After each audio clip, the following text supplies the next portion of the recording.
Sa mga mahihinaang tuod at hindi makatagal sa romansa, sa mga butika sa Binondo, pwede raw kayo magpunta para bumili ng pampa o yung tinatawag na Chinese Viagra.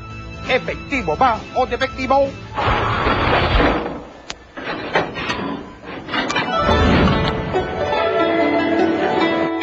Pampagana o Chinese Viagra at pampaputi ang ilan sa mga mabentang produkto sa mga Chinese butika. 30 taon ng aktibo ang pagsasama ni Popoy at ng kanyang asawa. Pero dahil sa sakit niyang diabetes, nagmistulang tulog ng bulkan ang kanilang pag-iibigan. Kaya naman sinubukan na niyang uminom ng pampagana. Mabilis raw nanumbalik ang init ng kanilang samahan. Noong unang inom ko niyan, bali ba bitaw ng yung babae niya ba? 2 araw. Ngayon ginawa ko, nalakad-hati ko lang muna.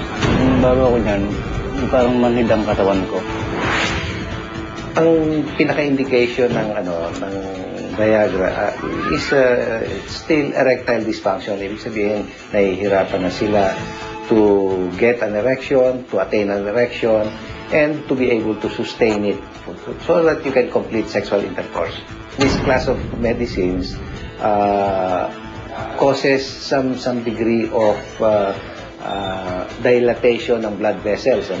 If it is combined with nitrates, which is cardiac medicine to dilate the coronary arteries, it can cause hypotension. So when we see patients who are in need of help so that they are going to have erections, we want to screen them regarding the medicines that they take. Naku po, ang mga ibinebentang Chinese Viagra kaya may reseta? Naglabas ang Food and Drug Authority o FDA ng memorandum ng mga Chinese Viagra na napag-alamang nakapipinsala. Ang Xiao Li Whitening Cream na napibili rin sa mga Chinese drugstore na pag-alamang delikado rin. Nagtataglay daw kasi ang mga ito ng nakalalasong sangkap. Ipinagbabawal na ang pagbebenta ng mga ito at maaaring kumpiskahin anumang oras.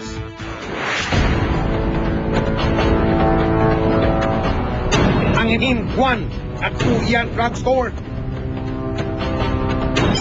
Nag-aalok sila ng Xiao Li Whitening Cream. Maganda kasi ito kaya mahal. Nako, hindi po ba ito yung sinasabing delikado? Ang pampagana at pampaputing gamot na aming nabili sumailalim sa pagsusuri.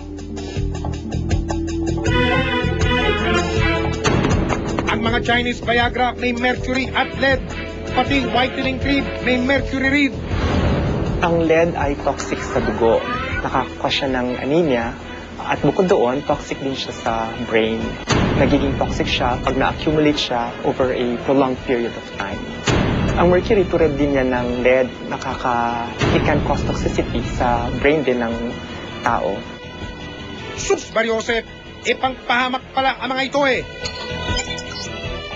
Sa ilalim ng Republic Act 7394 o ang Consumer Act of the Philippines, may tip na pinoprotektahan ang kapakanan at kaligtasan ng mamimili.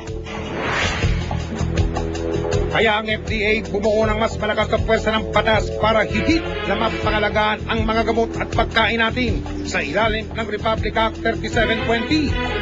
Siguro naman, alam ninyo ngayon na meron na tayong bagong batas na nag-strengthen ng dating DFAD to FDA na ngayon. Kami ay Food and Drug Administration na at dito ay mabigat ang parusa sa mga butika na hindi kumukuha ng lisensya. Kasama ang investigador, nagpulong sila para sitahin ang mga pasaway na Chinese drugstore.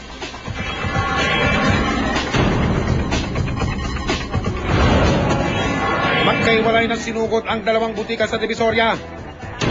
Sa Hingguan, 2 taon ng paso ang nakapaskel niyang permit to operate mula sa FDA.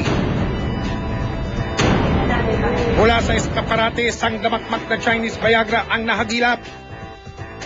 Nakiusap ang katiwala na wag tangayin ang kanilang tinda dahil lugi raw ang negosyo. Ate,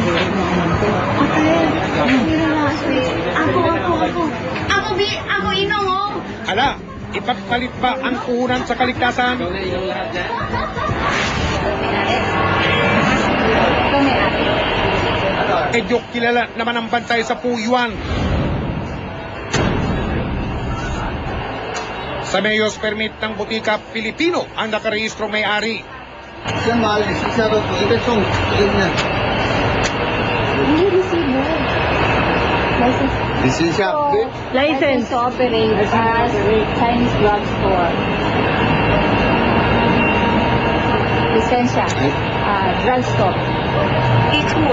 lisensya. Kasi renewal ngayon uli. Bago yan eh. Kasi Wala pong makakita. Alamin muna namin yung sa mayors niya or DTI. Bukod sa target naming gamot na discovery namin nagbebenta sila ng tsaa na wanted din sa listahan ng mga operatiba. Amphetamines is a prohibited drug yan. Subject for confiscation. Hindi lang pala nakalalason ang sangkap ng ilang produkto nila, nakaka-addict rin. Kinabahan si Sir. Didispatchahin na lang raw niya ang mga tsaa. Ito, ayaw, bawal din tama? Oo, Bawal yan.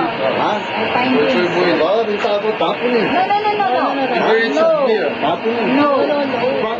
Kumpiskado rin ang mga tindang Jowli, pero umalma na siya. Hindi sinayan, ha? Gusto pang magpaiwan ng ilang pambenta? Kasi bagay na ubus na eh. May marka naman daw ng FDA ang cream nila. paano namin malalaman Ang peke pala yun. kung yung PIPAT approved na to, peke o hindi? Kasi Ito may naman po. nakalagay dyan. Pero once nag-sampling kami at nakita din na hindi siya approved, hindi siya naka-register, parang nilagyan lang yan, papakita niyo ngayon sinisource niyo. Nakita rin ang mga samot-saring pampagana, pero ayaw ipakolekta ng bantay. Wala naman daw yung search warrant. Kasi kami may routine inspection na pwede kami kuha. Iba pa yung kuha na confiscation na subject to sa pero sa aming mandate, pwede kami kumuha. Sinelyohan ang mga gamot na kinumpiska sa dalawang butika. Kung magpapatuloy ang pagbebenta nila ng mga gamot na may nakalalasong sangkap at hindi rehistrado sa FDA, tuluyan sila makakasuhan. Aabot mula 50,000 hanggang 500,000 piso ang multa rito o posibleng 10 taong pagkakakulong. Dahil hindi tayo nakasisiguro sa mga nilalaman ng mga Chinese medicine, mabuting tiyakin na rehistrado ito sa FDA. Yun ang problema. Meron nakalagay dyan BFAD registered pero actually hindi. So dapat tiningnan din nyo kasi pwede nating i-verify kung talaga bang rehistrado dito. Pagdating sa ating kalusugan, mga kapuso, nararapat lang na maging mapanuri at kilalanin ang mga gamot bago ito gamitin at inumin. Dahil kung magkukulang tayo sa pag-usisa, disgrasya ang ating mapapala. Susunod, babaeng gustong bawiin ang mahal sa buhay. Yung 200,000 pesos na package deal na sinasabi ng Rochelle, para daw yun sa cremation, para sa pag-imbalsamo, at saka para dun sa paglipat ng bangkay dun sa kung saan ikikremate.